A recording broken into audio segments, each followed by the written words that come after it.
Podobno UK już się skończyło, a po Brexicie Polacy nie mają już tam czego szukać.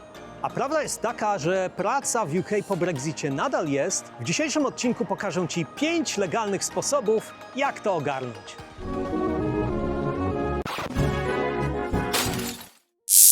Kiedyś było o wiele prościej. Brałeś dowód, pakowałeś walizkę i wsiadałeś do busa albo do samolotu i już następnego dnia mogłeś zacząć pracę na zmywaku albo na hali. Zero pytań i formalności, a największy stres to, czy twoja herbata w termosie ci wystarczy na podróż. Tak, wiem, taka była przeszłość. Dziś już to wygląda zupełnie inaczej. Każda praca w UK po Brexicie wymaga odpowiedniej wizy. Ale spokojnie, to nie koniec UK. Wprost przeciwnie. Na chwilę obecną jest co najmniej 5 legalnych sposobów, aby tu przyjechać i dostać dobrą pracę, a w 2 przypadkach nawet nie musisz znać angielskiego. Chcesz się dowiedzieć więcej? To usiądź wygodnie, zaparz herbatę i jedziemy dalej. Zacznijmy od Seasonal Worker Visa. Możesz ją potraktować jako swego rodzaju wstęp do wizowego fast foodu, czyli łatwo, szybko i bez zbędnych wymagań. No okej, zamiast burgera dostaniesz kosz malin do zbierania, ale też Ci za to zapłacą. Od 10,40 do 12,10 funta na godzinę. Ciekawe, czy ktoś da Ci tyle pieniędzy w Polsce. Jakby co, czekam na wpisy w komentarzach. Ten typ wizy jest maksymalnie na 6 miesięcy, a pracować będziesz głównie w rolnictwie, na przykład przy zbiorach owoców, warzyw, w szklarni czy też w przemyśle drobiarskim. Nie trzeba tutaj znać języka, natomiast musisz mieć sponsora w UK, ale spokojnie. To ogarniają licencjonowane agencje, które pomagają w załatwianiu formalności. Plusem jest to, że masz okazję na własnej skórze przekonać się, jak wygląda życie w UK po Brexicie, a do domu wrócisz z kieszeniami pełnymi funtów. Minusem natomiast jest to, że ta przygoda potrwa maksymalnie 6 miesięcy, nie ma możliwości jej przedłużenia, czy też, nie daj Boże, stałego pobytu. Czyli takie trochę dłuższe wakacje, tylko że nie ma słońca, plaży i leniuchowania, za to bardzo często jest bliski kontakt z naturą, choć w gumofilcach, ale przynajmniej Ci za to konkretnie zapłacą. A zatem jeśli ktoś w Polsce powie Ci, że UK się skończyło, pokaż mu, że Brytyjczycy nadal ściągają tu ludzi do pracy i to dużo szybciej niż ich ulubione ryby z frytkami znikają z papieru. A jeśli jesteś zainteresowany kwestią wyjazdu czysto turystycznego do UK, zapraszam do obejrzenia mojej całej playlisty na ten temat. Link jest w opisie oraz w rogu ekranu. Kolejna opcja to Health and Care Worker Visa, czyli wiza do pracy w brytyjskiej służbie zdrowia. Jeśli chcesz zostać na dłużej i mieć stabilną pracę, ale nie jesteś Szekspirem w polskiej wersji, ta opcja może być właśnie dla Ciebie. A jakie są wymagania? Wystarczy podstawowa znajomość języka angielskiego na poziomie A1, A2, czyli w praktyce umiesz zamówić kawę, powiesz, gdzie Cię boli i nie pomylisz chicken z kitchen. Do tego dochodzi prosty test językowy oraz Twój pracodawca w UK, który staje się Twoim sponsorem. A dlaczego warto?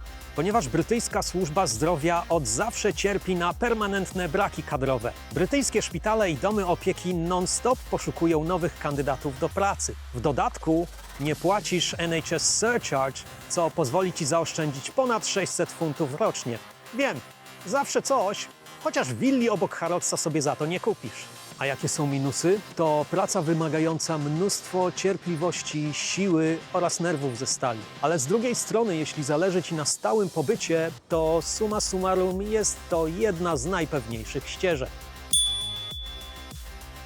Czy wiesz, że zdecydowana większość widzów oglądających mój kanał nie subskrybuje go? Takie są fakty. A zatem jeśli podoba Ci się to, co robię, nie zapomnij dać łapę w górę, a także koniecznie kliknij w suba oraz dzwoneczek, aby nie przegapić moich kolejnych produkcji. Ciebie to nic nie kosztuje, a dla mnie to ogromna pomoc w konfrontacji z wszystko wiedzącym algorytmem. Z góry dziękuję, a my jedziemy dalej.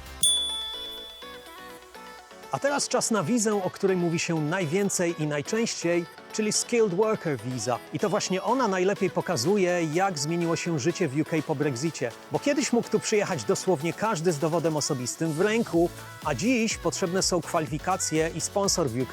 Czyli zdecydowanie więcej niż umiejętność stania w kolejce i kupienia biletu na lot Ryanerem przez internet. Co jest potrzebne? Znajomość angielskiego na poziomie minimum B1, pracodawca w UK z oficjalnej listy sponsorów zatwierdzonych przez rząd oraz odpowiednio wysoka pensja. Na rządowej liście znajdują się zawody, na które w UK jest największe zapotrzebowanie. I to z różnych branż. Na przykład są oferty dla kierowców ciężarówek, budowlańców, ale także i dla pielęgniarek, lekarzy, informatyków czy nawet osób na stanowiska kierownicze. A dlaczego warto? Bo to już nie jest tylko chwilowa fucha, tylko prawdziwa, legalna praca w UK. Po 5 latach możesz się starać o stały pobyt, a to już tylko krok od paszportu i możliwości narzekania na pogodę jak prawdziwy Brytyjczyk. Do tego wielu sponsorów pokrywa koszty wizowe, co sprawia, że twój start w UK jest dużo tańszy niż ci się wydaje. Reasumując, to nie jest droga dla kogoś, kto nie zna języka, ale jeśli ty go znasz, a w dodatku masz fach w ręku i chcesz stabilizacji, to jest najlepsza szansa dla ciebie. Kolejna opcja to Student Visa. Jeśli jesteś młodszy i marzysz o studiowaniu za granicą, to właśnie ta ścieżka jest idealna dla ciebie. Jakie są wymagania? Przede wszystkim musisz znać dobrze angielski, poza tym mieć środki na czesne oraz ofertę z uczelni. Co ciekawe, nie musisz mieć matury, wystarczy, że masz udokumentowane 11 lat nauki w Polsce. Z drugiej strony, studia w UK nie są tanie, ale potraktuj to jak inwestycję. W dodatku masz możliwość ubiegania się o różnego rodzaju granty uniwersyteckie lub też z innych pozarządowych organizacji. A do tego, po zakończeniu studiów dostajesz jeszcze Graduate Route, czyli dodatkowe 2 lata legalnej pracy w UK. A to z kolei jest doskonała okazja, aby znaleźć sponsora i ubiegać się o Skilled Worker Visa, o której już wspomniałem wcześniej. A w dodatku masz okazję poznać prawdziwe życie studenckie w Wielkiej Brytanii, gdzie jest więcej czajników niż podręczników i więcej kolejek w pubie niż w bibliotece. I wreszcie gwóźdź programu, czyli jak załapać się do UK bez znajomości języka i fachu w ręku, są 2 opcje. Pierwsza z nich to tak zwany EUSS Permit, czyli w skrócie, jeśli masz w UK rodzinę, która ma status settled bądź też pre-settled, wtedy możesz do nich legalnie dołączyć. I to cały czas działa, nawet teraz po Brexicie, choć wielu Polakom wydaje się, że już nie. Rzecz jasna, że jeśli nie masz tej rodziny w UK, to możesz zapomnieć o tej opcji, ale z drugiej strony, kto w dzisiejszej Polsce nie ma rodziny na wyspach? Czekam na komentarze. Z kolei druga opcja to tak zwana Marriage Visa, znana też jako Partner Visa lub Spouse Visa, czyli związek małżeński lub partnerski z obywatelem UK, ewentualnie osobą posiadającą status osoby osiedlonej. Tutaj nie potrzebujesz ani języka, ani sponsora. Również od razu dostajesz prawo do życia i pracy w UK, a konkretniej mówiąc, od razu po otrzymaniu owej wizy małżeńskiej. W tym miejscu uczulam Cię na to, że sam proces jej pozyskania jest bardzo skomplikowany i czasochłonny, a w dodatku Home Office jest w tych kwestiach dużo bardziej rygorystyczny niż niejeden urzędnik z czasów PRL-u. Do tego koszty wizowe są wysokie. Nie jest to na pewno najprostsza droga, ale z drugiej strony, jeśli faktycznie masz małżonka bądź partnera w UK, to wciąż to zadziała. Na deser dodam tylko, że jako osoba posiadająca wizę małżeńską z obywatelem UK, Twój czas oczekiwania na stały pobyt automatycznie skraca się z 5 lat do 3. Mówiłem o tym w jednym z moich poprzednich filmów. Jeśli chcesz dowiedzieć się więcej, zostawiam link w opisie oraz w rogu ekranu.